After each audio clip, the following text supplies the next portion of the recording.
और इसलिए तो भगवान को आनंद स्वरूप कहा है। क्या है आनंद?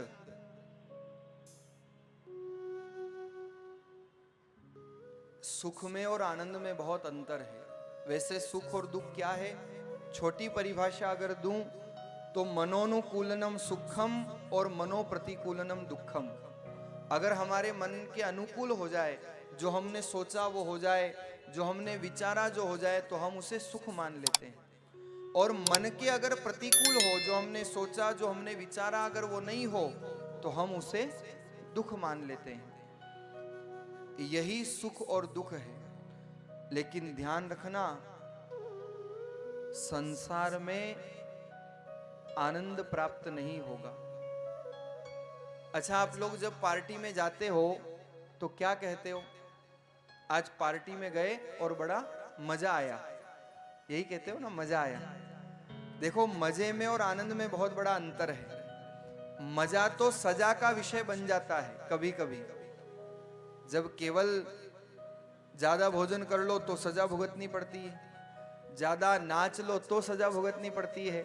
तो संसार का मजा तो सजा देता है, वास्तविक आनंद तो केवल भगवान के चरणों में आता है, केवल भगवत कथा को सुनने में आता है। जो सुख है सत्संग में सो नहीं दूसरी ठाम, हरि चर्चा श्रवणा सुने और मुख सु उचरे राम। स्वामी रामचरण जी महाराज तो कहते हैं, फरमाते हैं, आप सबको याद है कि सुख का सागर राम है और दुख का भंजनहार। राम चरण तजिए नहीं, भजिए बारंबार। सुख का सागर राम है। हम तो थोड़ा सुख चाहते हैं, लेकिन भगवान तो सुख के सागर हैं। अब सागर में से आपकी कितनी क्षमता है कि आप एक लोटा निकालो, चाहे आप एक बाल्टी निकालो, और आप में सामर्थ्य हो तो पाइपलाइन ही अपने घर डाल लो। ये तो हम में पात्रता चाहिए कि उस आनंद में से हम कितना आनंद ले पा रहे हैं। इसलिए भगवान का स्वरूप है आनंद स्वरूप। देखो, संसार में कोई तन दुखी, कोई मन दुखी और कोई चिंताग्रस्त उदास, थोड़े थोड़े सब दुखी, एक सुखी राम के दास, एक सुखी राम के दास। वास्तव में सुखी तो वही है जो राम का दास है, जिसके हृदय में भगवान का नाम नृत्य करता है। वरना तो महाराज सब कुछ मिलने के बाद भी व्यक्ति सुखी नहीं रह पाता। अब हमको ही ले लो, हम देखो, एक कलर, एक ड्रेस, और इसमें भी आनंदित हैं। और आप जब सुबह उठते हो ना, तो सबसे पहला दुख ही यही है कि आज पहने क्या। बताओ, सच है कि नहीं? अब आपके पास इतने सारे कलर, इतने सारे कपड़े, पर सबसे पहले ही उठते ही प्रश्न कि पहने क्या। ये माताएं बहनों के पास दो ही प्रश्न होते हैं, एक तो पहने क्या और एक बनाए क्या। सही है ना? हाँ, इनके मन की बात मैं जानता हूं ना। मैं रहा हूं जयपुर में, अध्ययन तो मैंने यही किया है 5 साल। सबसे पहले प्रश्नवाचक चिन्ह होते हैं, पहने क्या और बनाए क्या। अब देखो, इतने सारे कलर, फिर भी आपको सोचना पड़ता है कि पहने क्या। यही आनंद और मजे में अंतर है। मजा है ना, वो इर्रेगुलर है, वो हमेशा उसकी सन्निधि नहीं रहती है। और जो आनंद है वो रेगुलर है, वो अक्षुण्ण है, वो कभी टूटता नहीं है। जैसे आप लोगों ने, किसी ने पहली बार जब फ्लाइट की यात्रा की हो, तो मन में कितनी क्यूरियोसिटी होती है, मन में क्रेज होता है कि आज फ्लाइट में बैठेंगे, आज पहली बार हवाई यात्रा करेंगे। पर उससे पूछना जो रोज हवाई यात्रा करता हो, अगर ज्यादा लंबी फ्लाइट हो तो घबराना आ जाता है। वो सोचते हैं कि कब इससे बचे और कब ये समय पूरा हो। तो देखो, स्थिति तो वही है। एक दिन वही फ्लाइट हमें सुख दे रही थी, जब हमारा मन हो रहा था कि कब हम इसमें बैठेंगे, कैसे उड़ेंगे, कैसे होगा, क्या होगा। लेकिन जब उसकी निरंतरता होती है तो वही दुख का कारण बन जाती है। यही अंतर है मजे और आनंद में।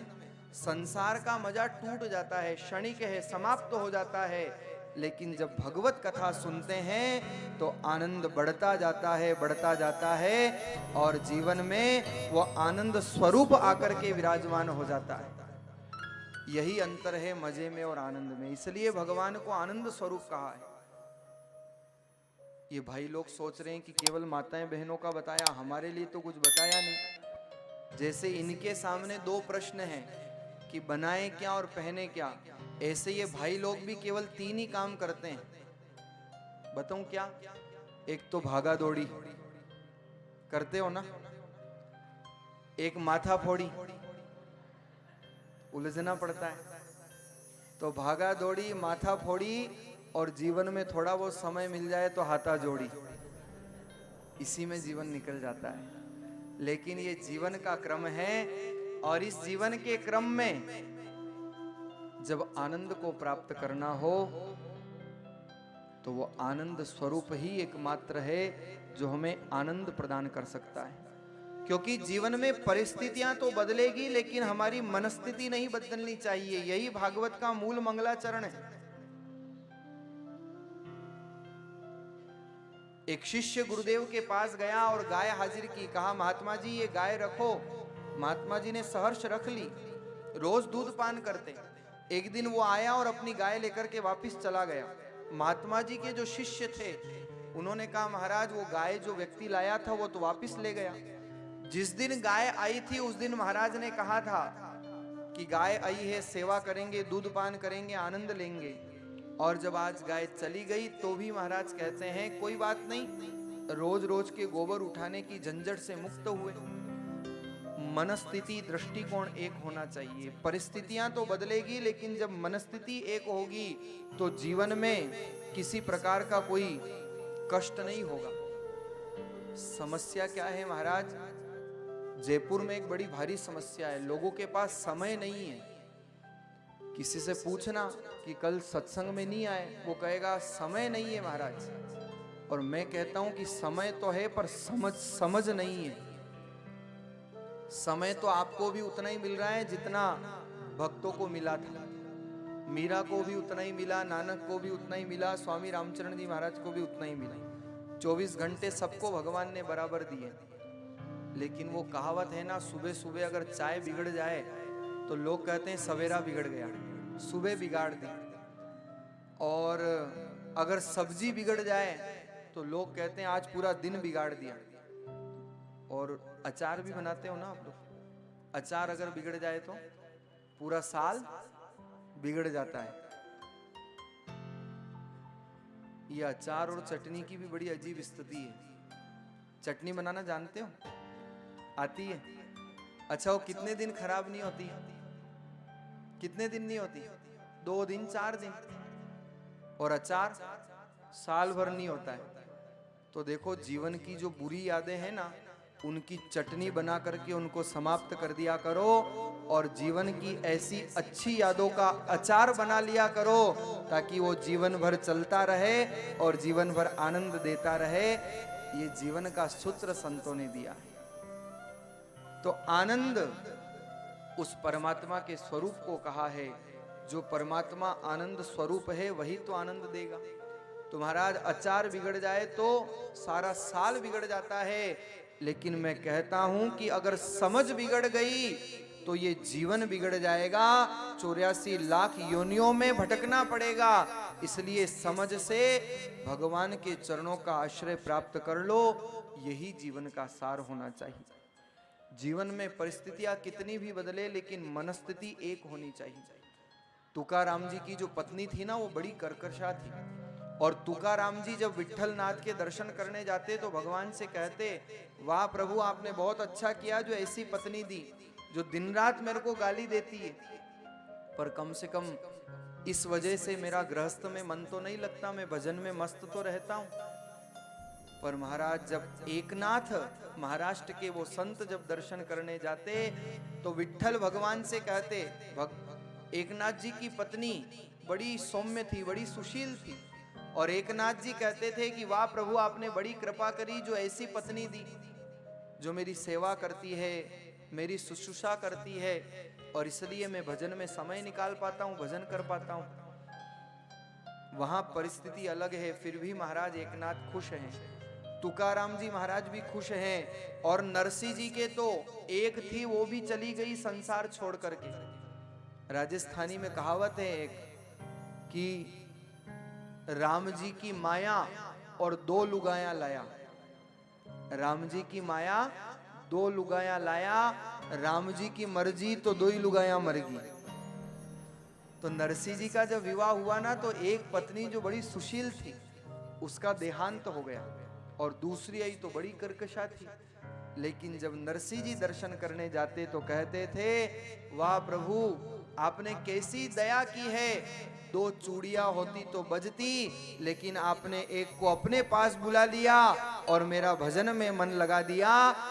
3 प्रत्यक्ष उदाहरण आपके सामने हैं, तीनों की स्थितियां अलग अलग है, लेकिन मनस्थिति सबकी एक है, और यही जीवन में होना चाहिए। हमको सब कुछ पढ़ाया गया, त्रिकोण पढ़ाया, चौकोण पढ़ाया, लघुकोण पढ़ाया, समकोण, षटकोण, सब कुछ पढ़ाया, लेकिन जो आवश्यक है वो नहीं पढ़ाया, और वो था दृष्टिकोण।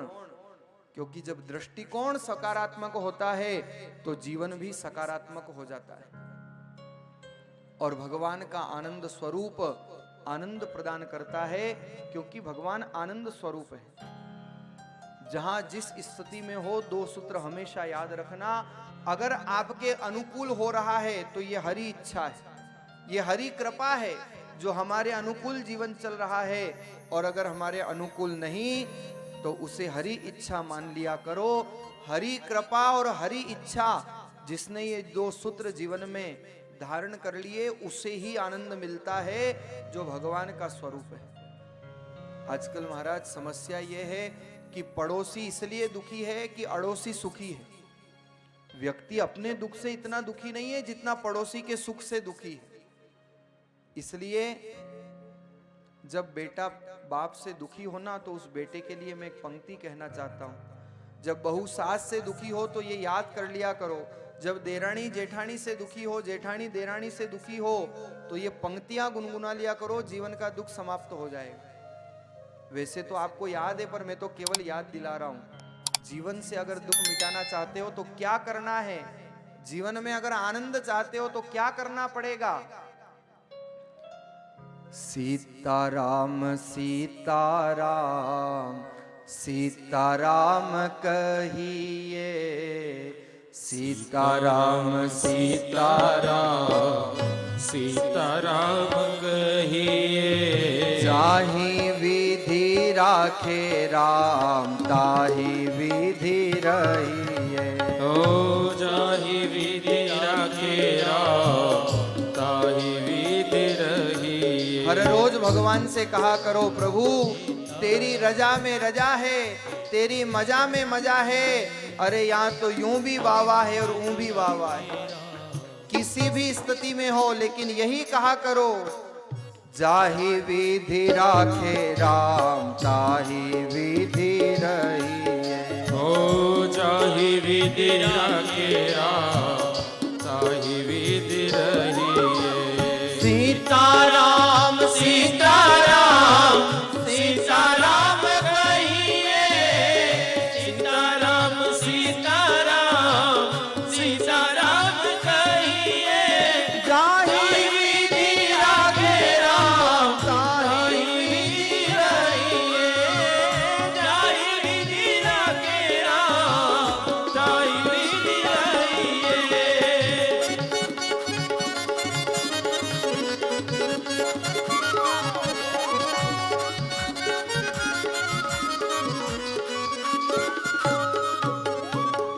मुख में हो राम नाम, राम सेवा हाथ में। मुख में हो राम नाम, राम सेवा हाथ में। तू अकेला नहीं प्यारे, राम तेरे साथ में। तू अकेला नहीं प्यारे, राम तेरे साथ रे।